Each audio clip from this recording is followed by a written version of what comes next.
Hi guys, and Happy New Year from the Manx Viking project. Hope you all had a great one. It is an absolutely gorgeous New Year's Day here up in Kattegat. I've been busy over the last couple of days. I have tidied up the tool shed after completing the major works. I have made a very wonky sawhorse, and that is the word for this project, is wonky. It's all by design. I don't want any absolute perfect angles or completely straight edges, because the overall, when we do the Viking stuff, you'll tell it's been done to modern engineering standards, and it just won't look right. So I start as I mean to go on. I'm a wonky person by nature, so all my work's a little bit wonky as well. The bunker's coming along nicely now. We've got a nice cladded workspace with a decent shelf around it for putting bits and bobs on. I've already started filling up with junk. I've got a vice to move down here and a pillar drill and things like that. The main thing here is self-reliance. For the last 6 years, I've had to be relying on mechanics and engineering firms and garages and this, that. Oh, can you make this for us? Can you fix that for us?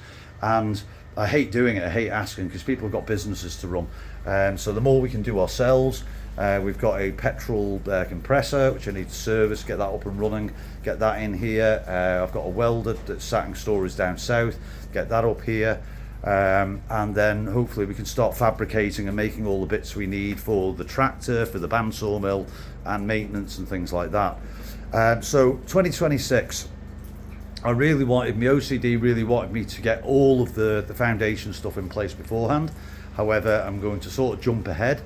So we're going to get the jenny shed done. These are going to be the roof trusses for the jenny shed, hence the extra sawhorse. Get the roof on that, get that completely watertight, get it all clad, and get all of the jenny shed migrated into that. Get the telegraph pole up, get the wind turbine up, and then we've got some decent dependable power. On a day like today, solar panels aren't doing anything, but the wind turbine will be. So we won't need to run the jenny, as you can possibly hear in the background at the moment. Once that's done, I want to turn attention then to the main Viking build. So that's going to be the Viking trading post, the Viking forge, the Viking woodworking workshop, and the Viking crafting workshop in the front yard. They're my absolute target for this summer.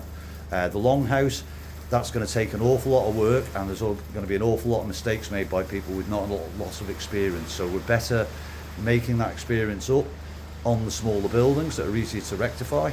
And then once we've done a few buildings and we've got the idea of all the timber framing and everything else, we can move on to the longhouse. But anyway, that's the plan. I'm going to crack on a little bit and scratch my head looking at this roof truss. Cheers, guys.